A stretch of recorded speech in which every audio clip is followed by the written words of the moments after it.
আসসালামু আলাইকুম বন্ধুরা। তো আমি আজকে তোমাদেরকে দেখাবো বীরভূম জেলা সিউড়ি শহরের পাশে অবস্থিত সেই পবিত্র স্থান পাথরচাপড়ির মাজার। তো সেখানে এসে কি করলাম, কোথায় কোথায় ঘুরলাম, সেগুলো আমি তুলে ধরলাম আমার এই ছোট্ট ব্লগে। তো ব্লগটা শেষ পর্যন্ত দেখতে থাকো। ফাইনালি রেডি হয়ে গেলাম যাওয়ার জন্য।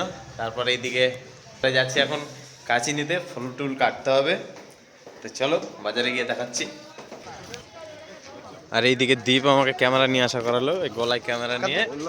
ও এখন ছবি তুলছে না, পালিয়ে পালিয়ে বেড়াচ্ছে। দেখো এই দীপ, ছবি তুলে দাও। তারপরে চলে আসলাম রুমে। দীপ ওদিকে থেকে গেলো ফটো তোলার জন্য, আর আমি চলে আসলাম রুমের দিকে।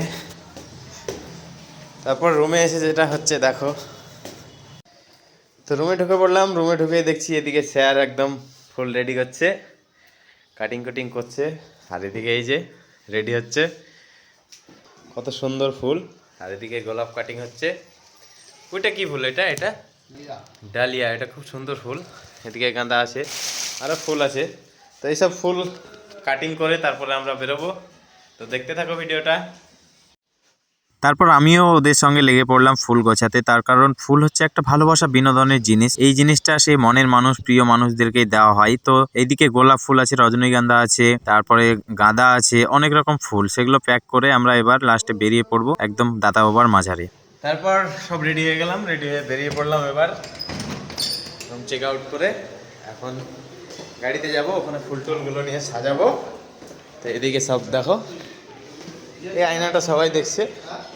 এদিকে দীপ লাগেজ নিয়ে রেডি। তো চলো নিচে।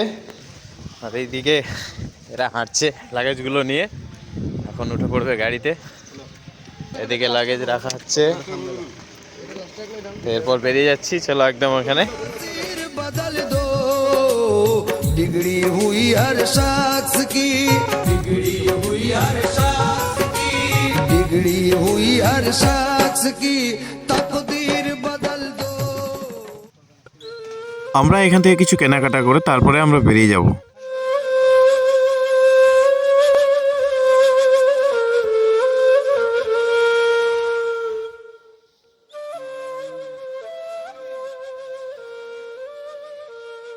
চার পাঁচটা দেখো কত সুন্দর, মনে হচ্ছে জান্নাতের বাগান একদম।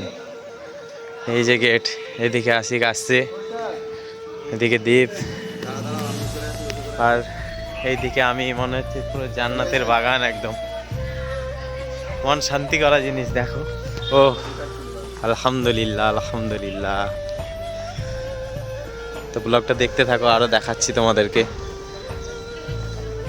তো এইসব দেখে আমি না থাকতে পেরে আমিও সামিল হয়ে গেলাম। তো তোমাদেরকে এখন দেখাবো ভেতরের দৃশ্যটা, তো তোমরা দেখতে থাকো। মাজারের ভেতরে ঢুকেই মনটা এক অদ্ভুত শান্তিতে ভরে যায়। চারিদিকে এই সাদা রঙের স্থাপত্য আর ধূপের গন্ধ আপনাকে এক অন্য জগতে নিয়ে যাবে। এখানে জাতি ধর্ম নির্বিশেষে মানুষের সকলে আসে বিশ্বাসের টানে।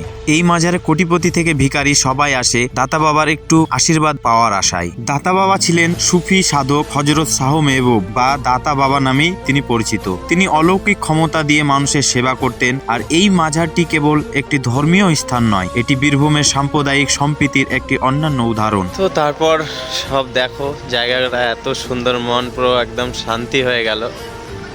এইদিকে সব নিজের নিজের কাজে ব্যস্ত, এদিকে আপন ভবে আছে, এদিকে অজুখানা আছে, ওদিকেও গেট আছে। তো আমরা এখন বেরিয়ে পড়বো অন্য আর একটা জায়গায় এখান থেকে। তো চলো দেখ। এইখানের এই বৈচিত্র্য মেলা শুরু হয় চৈত্র মাসে। তো আমরা চলে এসেছি তার আগে একটু ফাঁকাই ঘোরার জন্য। এখানে বিভিন্ন রাজ্য থেকে অনেক ভিন্ন ধর্মী মানুষও আসে এই মেলায় ঘুরতে এবং এখানকার আনন্দ নিতে। তো আমি এইদিকে চলে আসলাম। এইদিকে এসে দেখছি আর একটা সুন্দর বড় গেট। তো এই গেট দিয়েও ঢোকা হয়। তারপরে দেখা হয়ে গেল একজন ভাইজানের সঙ্গে, এই ভিডিও দেখে আমাদের। তো ও বললো ফটো তুলে দিতে, ফটো তুলে দিলাম। খেলা মেলা সবই বসেছে এখানে। আর আমি স্যারকে খুঁজে বেড়াচ্ছি এদিকে, বাচ্চার জন্য কি জিনিস কিনছে হয়তো এদিকে। তো একা একা হেঁটে বেড়াচ্ছিলাম, স্যারদেরকে খুঁজে পাচ্ছিলাম না। তো এখানে পেয়ে গেছি। এখানে এই যে কেনাকাটা করছে বাড়ির জন্য সব। এটা কি ক্লিপ নাকি? বাহ, বল বল বল, পেয়ে গেছি। এই যে এটা দ্বীপের জন্য, এই বলটা দ্বীপ খেলা করবে। তো কিছু কেনাকাটা করে নিই, পরে টাইম পাবো না, ওর জন্য কেনাকাটা করে নিচ্ছি, তারপর বেরিয়ে যাবো। চলো দেখতে থাকো। আর এই পাথর চাপড়ির মেলা হচ্ছে বৈচিত্র্যময় মেলা। আপনি এখানে হিন্দু মুসলিম সমস্ত ধর্মের মানুষ এখানে মিলেমিশে থাকে এবং আনন্দ উপভোগ করে। তো এখানকার মানুষের সঙ্গে কথা বলে বুঝলাম এখানকার মানুষ খুব ভালো মনের মানুষ, এরা খুব মানুষকে আপ্যায়ন করে। তো তারপর চোখে পড়ে গেল এই লাড্ডুগুলো বেচছে, তো খুব স্বাদ নাকি দেখি। খেয়ে দেখি কেমন, বেশ ভালোই, টেস্ট আছে ভালো। তারপর আমরা সেখান থেকে বেরিয়ে পড়লাম। তো মাঝারের পাশ দিয়ে হচ্ছে সেই রাস্তা, 1.5 থেকে 2 কিলোমিটার মাঝার থেকে ডিস্টেন্স। তো আমরা সেখানে একদম নিরিবিলি পরিবেশ, সেখানে গিয়ে আনন্দ করব এবং তোমাদেরকে কিছু ভালো দৃশ্য দেখাবো। আর এইদিকে দেখো ঘন জঙ্গল আর ঢালাই রাস্তা, শুধুই জঙ্গল এইদিকে। আর বীরভূমের সেই লাল মাটি আর ঘন জঙ্গল, মনোমুগ্ধ করা একদম পরিবেশ। তারপর যেতে যেতে আমাদের চোখে পড়ে গেল সারিবদ্ধভাবে তাল গাছ দেখা যাচ্ছে। আর এদিকে তো একটা জায়গায় আসলাম, এই জায়গাটা বেশ ভালো লাগছে, তো দাঁড়িয়ে গেলাম কিছু ফটোশুটের জন্য। তো বেশ ভালো নিরিবিলি পরিবেশ। এই যে ফাঁকা জায়গাটায় চলে আসলাম, দেখো কত সুন্দর এখানে, কত সুন্দর একদম গাছের, বীরভূমের এই মাটি তো লাল মাটি। আর এই দিকটাই, এদিকে গরু চড়ছে, ভেড়া চড়ছে, সুন্দর প্রকৃতির মধ্যে চলে আসলাম একটু ঘুরতে, বিনোদন দিতে। এই যে সব, তো চলো দেখাই ওইদিকে। তো এই যে গাছটা, এই গাছটা অনেক বছর আগেকার, দেখেই বোঝা যাচ্ছে মরে গেছে। তো ছবি এখানে ভালোই শ্যুট হবে, তো এরা শুরু করে দিয়েছে ওদের কাজ। আর আমি একটু দেখাই তোমাদেরকে প্রকৃতি। এই যে এইদিকে এগুলো কি গাছ জানি না, আর এইদিকে চড়ছে ভেড়া।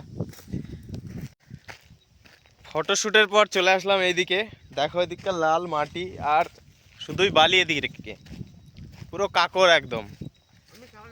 মহান সৃষ্টিকর্তা পৃথিবীকে এত সুন্দর করে বানিয়েছে সত্যি, মানে প্রত্যেকটা জায়গার কিন্তু আলাদা আলাদা মানে সৌন্দর্য থাকে। আপনি যেখানেই যাবেন সেখানে দেখবেন সেখানকার প্রকৃতির একটা আলাদা সৌন্দর্য থাকে। তো এখানকারও সেই সৌন্দর্যটা কিন্তু একদম আলাদা। এইসব দৃশ্য দেখতে দেখতে বেরিয়ে পড়লাম আর একটা নতুন জায়গায়, তো সেটা তোমাদেরকে পরের ব্লগে দেখাচ্ছি। তো এই ব্লগটা আমার কেমন লাগলো অবশ্যই কমেন্ট করে তোমরা জানাবে, আর ভালো লাগলে ছোট্ট একটা লাইক শেয়ার করে আমার পাশে থাকবে।